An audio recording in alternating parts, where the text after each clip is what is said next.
Саламатсыздар ма? 4-ші сынып оқушылары. Бүгінгі біздің сабағымыз қазақ тілі. Сабағымыздың тақырыбы ұшқыш болар баламын. Келер шақ. Сабағымыздың мақсаты мәтіннің тақырыбы мен мазмұнының өзара сәйкестігін анықтау және ондағы негізгі ойды тұжырымдау.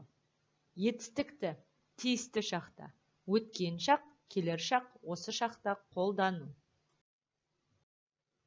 Өткен тақырыпты бекіту мақсатында мына берілген сөйлемдерді оқып, сұрақ қою арқылы етістікті тауып, қай шақта тұрғанын айт. Осы тапсырманы орындауға дайындал. Бүгінгі біздің тақырыбымыз келер шақ. Келер шақ дегеніміз етістіктердің іс-әрекеттің алдағы уақытта болатынын білдіреді. Не істеймін, не істейсің, не істейді деген сұрақтарға жауап береді. Мысалға, Айдын жазғы демалыста Астана қаласына барады. Айдын жазғы демалыста Астана қаласына не істейді? Барады. Бұл келер шақ. Әлмен қарай оқушылар, оқулығымыздағы 86-шы бетті ашып, 22-ші жаттығу өлеңді мәнерлеп оқу. Отан.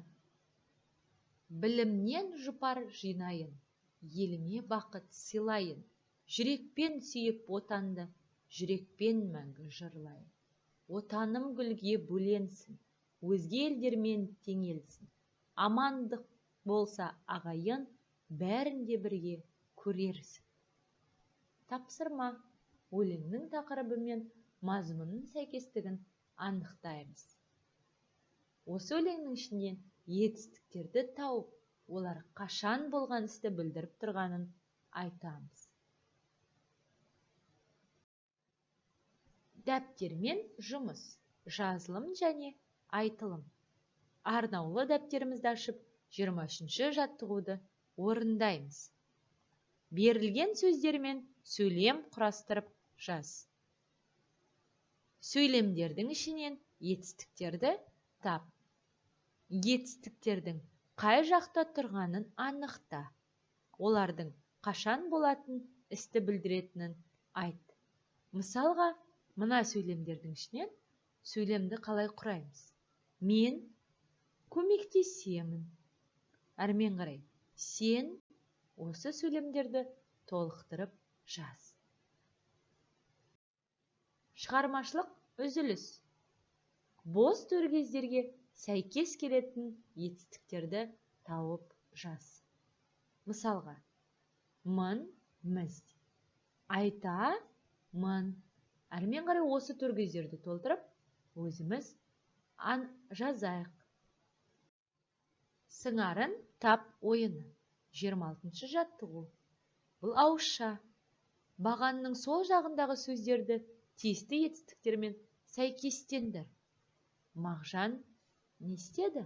Мағжан келді. Әрмен қарай ойынды жалғастырамыз. Бүгінгі сабақты қорыту мақсатында мына сөздердің қай шақта тұрғанын жазайық. Үйге тапсырма. 24-ші жаттығу. Өлеңге тиісті етістіктерді қою арқылы толықтырып жаз. Және де өткен шақ, осы шақ, келер шақ ережелерін жаттау.